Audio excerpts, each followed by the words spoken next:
got to be the closest playoff race we have seen in years.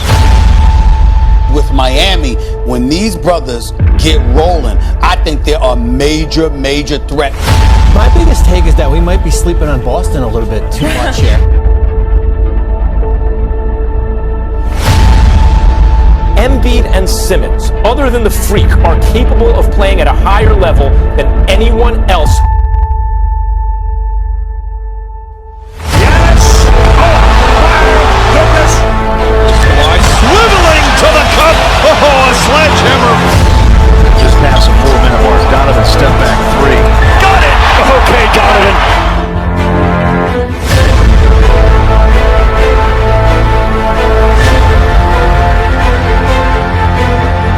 You're telling me that LeBron James has Anthony Davis available to him? Excuse me, I'm rolling with the Lakers to win the title.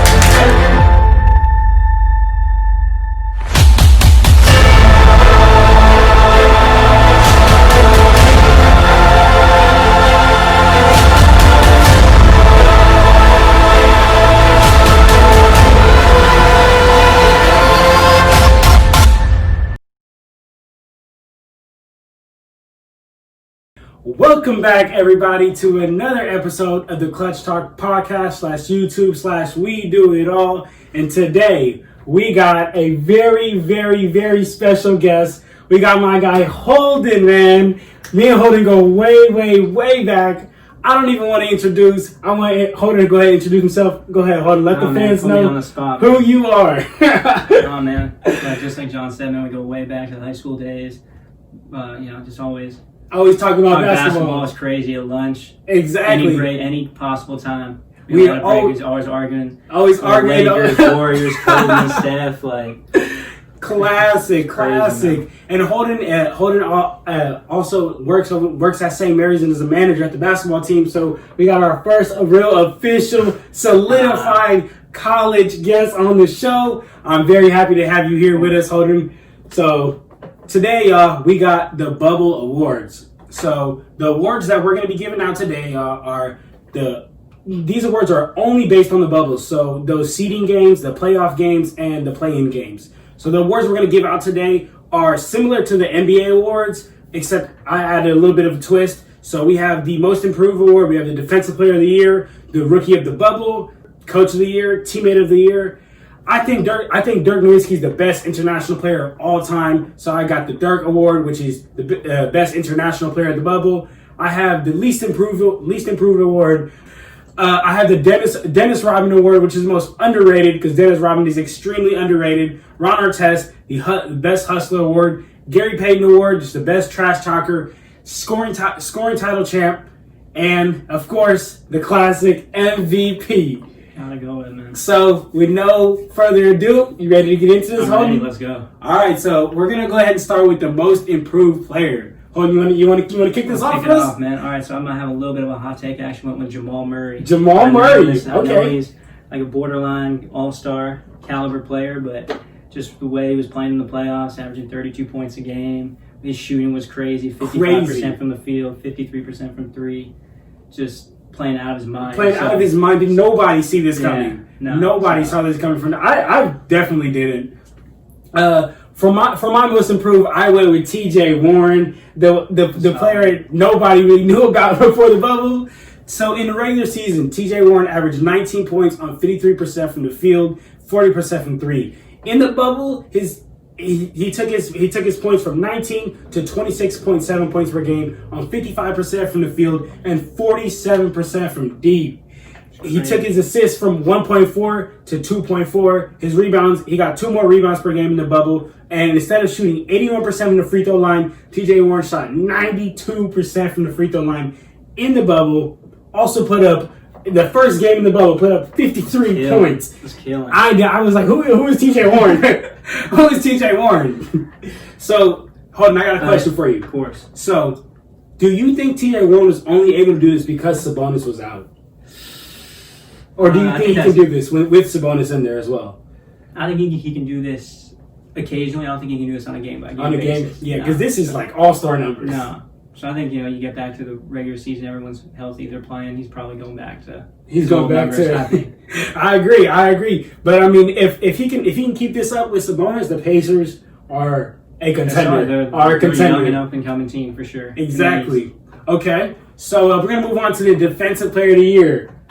Holden, you want to tell us your Defensive Player of the Year? I went with Anthony Davis. I went with AD. He, I think he led the bubble in blocks, and then was like 4th or 5th in steals. Exactly. And then you saw what he did in the playoffs, especially against the Heat. Exactly. It just seemed like he could guard 1 anybody through they 5. put him on and completely shut down the Heat. They put him on Jimmy Butler Game 6. He didn't have an answer, and they closed out the series. That's exactly what I have here. That he led the entire bubble in blocks. In the Heat series, he guarded Jimmy in the perimeter. In the Portland series, he was guarding Hassan and Nurkic on the block. So there isn't much that AD can't do. I had to give him the Defensive Player of the Year award as well. So you ready to move on to the next one, Holden? Of course. All right, so we got Rookie of the Bubble. Who do you got, Holden? I'm also going with a hot take. I got to go with my guy, Duncan Robinson. Duncan Robinson, okay. Just like TJ Warren, I feel like no one really knew who he was up until the playoff run that the Heat had. He was just hooping. I think he set a finals record or tied, I think, for 3rd with 7 threes in a game. So it's crazy to me. A couple of years ago, he was playing Division III basketball. Crazy. That is crazy to me. And now he is competing at the highest level possible. So for my Rookie of the Bubble, I have Michael Porter Jr., who led all rookies in scoring with 22 points per game, 8 rebounds, shooting 50% from the field and 40% from the 3 and 82% from the free throw line. And something he gives the Nuggets is a hope that he could be that 3rd star to help Jokic, to help Murray. And I'm really impressed with Michael Porter Jr. I know he had them back problems coming out of college, but if he can solidify himself as that 3rd star, the Nuggets could be a scary team. For sure. The Nuggets could be a scary team. Moving on to our Coach of the Year award. Holden, who you got? I gotta go with Eric Spoelstra, man. My guy. I thought about Frank Vogel. I think that'd be the easy choice just because the Lakers, obviously they won it, but Spoelstra, you look at what the Heat were able to do. Man. Ran through the Sixers, the playoffs, ran through the Bucks. 5 games, beat the Celtics. Like, that's a tough road. No one expected them to make it to the finals. They're kind of the underdog, and they gave it their best. They gave the Lakers all they could, for sure. Yeah, they gave a good series. Yeah, we couldn't expect the Heat to beat the Lakers. LeBron and AD it was just too much. But I as well have Eric Spoelstra as Coach of the Year because he took the 5th seed Miami Heat to the finals with 4 of his marquee players being 25 and under. Like, that's insanely impressive. All salute goes out to you, Eric. Good job. And I know he came up as a Heat coach. He used to be the video coordinator. Yes, he did. So I got to give that to Eric Spoelstra, man. I got to tip my hat off to you, Eric. All right, Teammate of the Year. I'm gonna go with J.R. Smith, man. J.R. Smith. I know he didn't play much at all. Didn't do much in the bubble. But you see that man on the sidelines with like 20 seconds left. He's got his shirt off. He's celebrating. I seen this meme, and it was like J.R. Smith's shirt must have been drenched in sweat. Listen, you tell me I had to pick one guy to celebrate an NBA Finals championship with. I'm going with J.R. Smith. J.R. Smith every single time. For my Teammate of the Year, I went with Jimmy Butler. The reason why is because throughout this playoffs, how many times did you hear Duncan Robinson, Tyler Hero, Kendrick Nunn, Bam Adebayo, Dragic all praise Jimmy Butler and say like, "Oh, we're doing this for Jimmy. We're doing this for Jimmy. Absolutely. He's our leader." So I had to give that to Jimmy. He's a great teammate, and he gave it all he got, man. He gave it all he got in that finals. You can't knock him at all. For our next award, we have the Dirk Nowitzki Award, which is the best international player. Holden, let the fans know. All right, so I definitely thought about put a lot of thought into this between Luka and Jokic, but I gotta go with Jokic. Oh, okay. Gotta go with Jokic. 23 points a game, basically 9 rebounds, 7 assists. Took the Nuggets to the conference finals, beat the Clippers, came back from 3-1, right? Wow. Think anyone saw that coming? I don't think anybody saw that one coming. No, they definitely surpassed expectations. Definitely. I know Jamal Murray was hooping, but definitely Jokic played a big part in that as well. So. If Anthony Davis was not in the NBA, Jokic would be the best offensive big That's fair. ever. Can't argue that. For my best international player, although Jokic is a great choice, I had to go with my boy, Luka Doncic. Y'all, he is playing out of his mind. Crazy. He led the entire bubble in assists with 9.3. I know they lost to the Clippers, but let me read some stats here from the game. So game 1 against the Clippers, he put 42 points, 7 rebounds, 9 assists, 61% from the field, and 93% from the free throw line. Crazy. He took 15 free throws and made 14. That is insane. Game 2, 28 points, 8 rebounds, 7 assists on 65% shooting. Game 3, 43 points, 17 rebounds, 13 assists, and hit that game winner. 3. Oh my God, that game winner was insane, y'all. And then game 3, 43 points. Game 6, 38 points, 9 rebounds, 9 assists. But bro, the man barely just turned 21 this year. He's gonna be a problem. He's gonna be such a problem. These are LeBron James like numbers, and he's putting them up on the Clippers. Man, if Kristaps Porzingis would have played, I think they could have. They could have. I think they could have took that series. That's fair. I think so. Okay. Clippers are pretty dysfunctional. Yeah, very dysfunctional, as we've seen. Pandemic Pete and Kawhi, not Kawhi. We got Kawhi. So for the least improved player award, I'm gonna go playoff P. You just said playoff P. pretty Okay. self-explanatory, man. Choked away a series. Man. 3-1 lead against a Nuggets team was good, but they definitely should. They should have definitely took care of that for sure. Yeah. Yeah, I thought I had a hard time choosing between the player I chose in playoff P, but I ended up going with Russell Westbrook.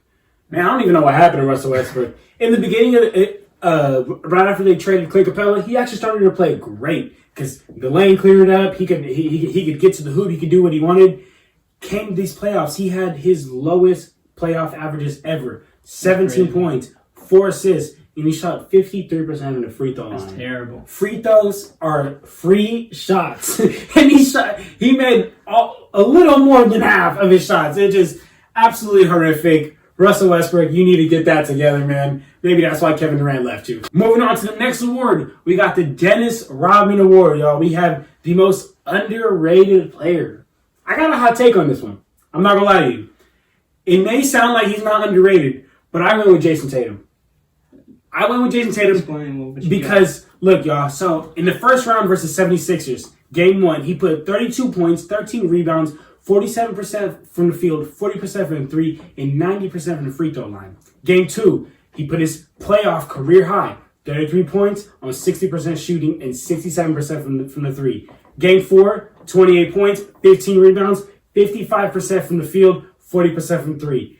His second round versus the Raptors, game 2, he already matches his new playoff career high. Puts 34 points per game, 8 rebounds on 47% from the field, shooting almost 68%. Shooting 68% from the 3. That's ridiculous. That is ridiculous. Look at that. Game 6 of that second round versus the Raptors. 29 points, 14 rebounds, 9 assists. Those are LeBron-like numbers. Game 7, when your player is supposed to show up, what does he do? He shows up. He puts up 29 points, 12 rebounds, and 7 assists on 40% shooting from the field and 50% shooting from the 3. I feel like those are great. Those are great numbers. But I feel like if LeBron were to put these numbers, the world would be losing their mind. But Jason Tatum put these numbers, and no one's really talking about it. So that's why I think he might be one of the most underrated players in the bubble. That's fair. Who you got, Holden? I think I went with Jimmy Butler. Jimmy Butler. I like that one. Everyone's talking about how he's a locker room cancer, right? You know how he's, we know the incident with the Timberwolves. The Timberwolves. The practice. they kind of kicked him out of Philly, right? They didn't want him there, right? Even though they had a great team. They could have did something with that team. And just see, I think it was great to see. I was happy for him to see him go to Miami and finally get his success. And yeah, absolutely. Man, I was happy for Jimmy Butler as well. I actually feel bad for the 76ers because they chose Tobias Harris over Jimmy Butler. Come on, y'all. Now, I bet the Sixers are killing themselves over that mistake. All right, moving on to the next award. We got the Ron Artest Award, which is the best hustler in the bubble. With Alex Caruso, man, just because he's a dog. That's the only, I don't think I need any other explanation other than that. I love AC, man, the GOAT. Hey, y'all, look, I watched every single game this playoff. I don't think I saw AC take one play off. I don't think I saw him take one play off. He was loose balls, turnover, rebounds, blocks, getting back on defense, pushing a break. You name it, he was doing it. Yeah, AC is the GOAT. AC is the GOAT. He even started in Game 6 of the finals. I know. Who thought Alex Caruso, the bald-headed 20-year-old something, would start in a Game 6 of the NBA final only because of his hustle, man? So I had to give that award to AC. I'm glad we see eye to eye on that one. That's good. All right, so the Gary Payton Award, which is the best trash talker. I'm going to start off. I got honorable mention. Got Montrezl Harrell. The incident with Luka. Okay. I don't know if we can swear saying that on here. Go ahead. Let him know. No, it's okay. No, so we'll just, we'll keep it PG. We'll keep it clean. We'll move on. That's an honorable mention for Trez, but I'm going to go with Dwight Howard. Dwight Howard. Okay. Just because it seemed like this guy's always getting in always scuffle, talking. right? Always talking. It was kind of an enforcer for the Lakers down low, so it was good. Yeah, I got you. I agree. Dwight Howard was top. Honestly, as a Lakers fan, I got kind of annoyed at Dwight Howard. He kept chirping. Even Frank Vogel just told him, look, just play. Just shut up and just play. Stop with the antics and just play basketball. And I totally agree. Dwight Howard did talk way too much. But I had to go with somebody else. I had to go with Dame Dollar. Shout out Real Oakland. Now, I'm going to say 2 quotes from Dame Dollar, man. All right, what you got? Asking me about Patrick Beverly. I sent him home before. PG just got sent home by me last year. And he said, keep running from the grind. You boys some chumps. Oh!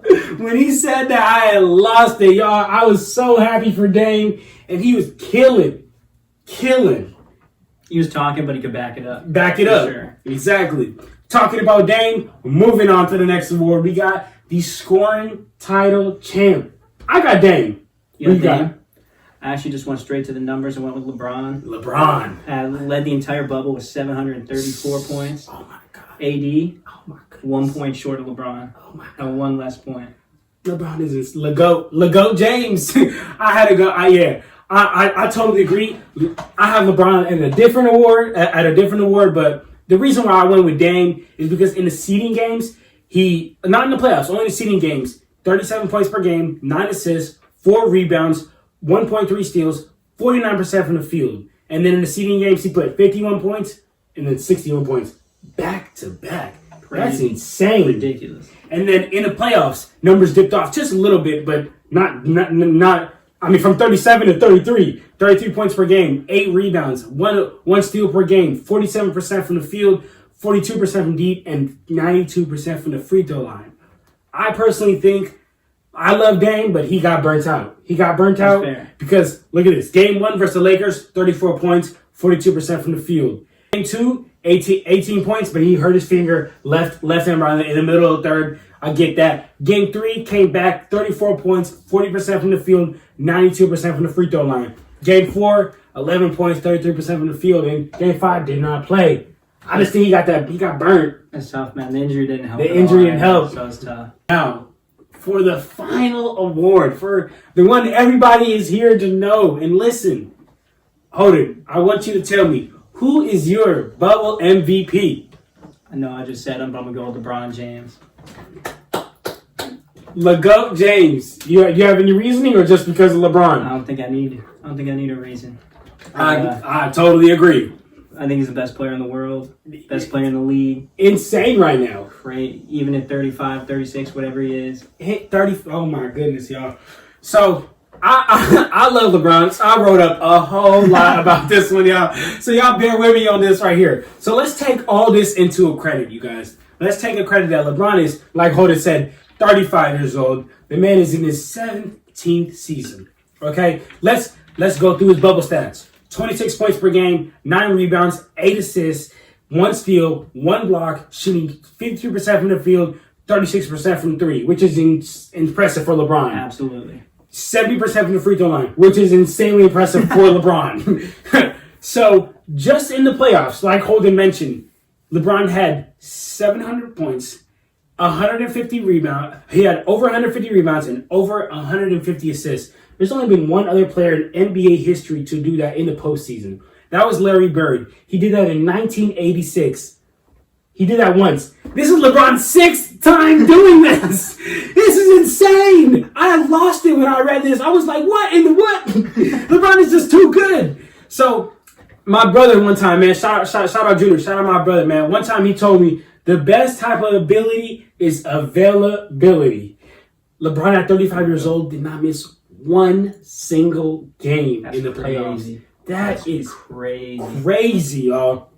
And let's go through this. So I want to go through some of these marquee games that happened in the playoffs for LeBron. So in the first round against Portland, game 1, 23 points, 17 rebounds, 6 assists on 45% shooting. Game 3, 38 points, 12 rebounds, 8 assists on 61% shooting. Game 4, 30 points, 10 assists, 6 rebounds, 83% from the field, and 80% from 3. Game 5, 36 points, 10 assists, 10 rebounds, 73% from the field, and 100% from the free throw line, which is insanely impressive for LeBron because he never knocks his free throws down.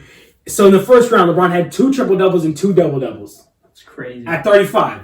Let's move on to the second round against the Rockets. Game 2, 28 points, 11 rebounds, 9 assists, shooting 58% from the field. Game 3, 36 points, 7 rebounds, 5 assists, 4 blocks. Game 4, probably one of his lower games, 16 points, but 15 rebounds. There you go. 9 assists. So if LeBron isn't affecting the game in scoring, he's affecting the game in so many other ways. In the second round, LeBron against the Rockets, LeBron had 3 double-doubles. In the third round against the Nuggets, LeBron had 3 double-doubles and 2 triple-doubles. In the finals, which I think this might have been one of LeBron's most impressive finals of all time, even though I understand that it was not against the biggest competitors that he's had. Game 1, 25 points, 13 rebounds, 9 assists. Game 2, 33 points, 9 assists, 9 rebounds. Game 3, 25 points, 10 rebounds, 8 assists. Game 4, 28 points, 12 rebounds, 8 assists. Holden, are you ready for what I'm about to tell you for Game 5? Got, John? What do you got? Game 5, the man put a 40-point game, 13 rebounds, 7 assists. Game 6, 28 points, 14 rebounds, and 10 assists. LeBron had 4 double-doubles and 1 triple-double in his finals.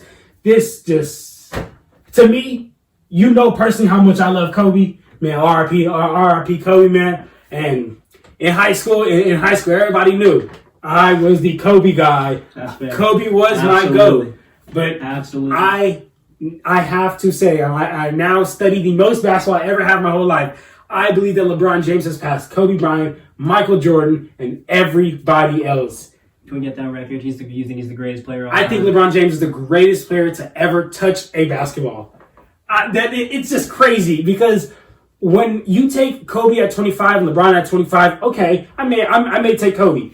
But LeBron is doing this at 35. Like when Kobe was 35, he was averaging 27 points per game, but he was in like the 10th place in the West. LeBron is averaging 26 points per game, winning the NBA championship, first in the West.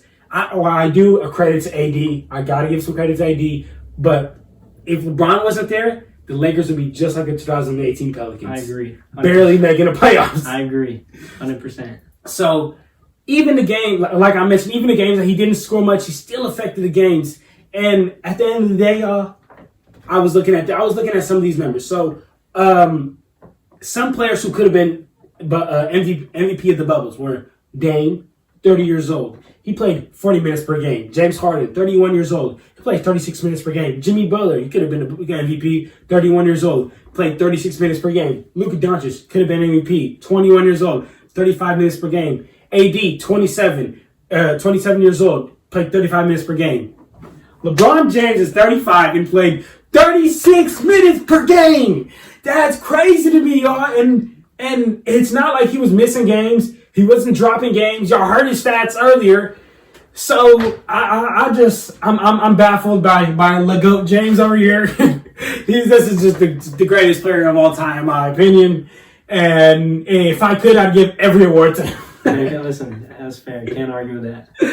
Well, there you have it, y'all. This was the NBA Bubble Awards. Holden, I appreciate you for coming on here, man. And y'all gonna get familiar with Holden's face, man. He gonna come on the show often, a lot more, and we gonna just keep coming with great content, y'all. So y'all go ahead and go follow the Instagram. I'm gonna even put Holden's Instagram right there on the bottom. Y'all go follow Holden's Instagram. Y'all go follow the Clutch Talk Instagram. I'll put it all right here for y'all. And man, stay tuned for more. And I appreciate y'all. We love y'all. And that's it, man. Holden, thank you.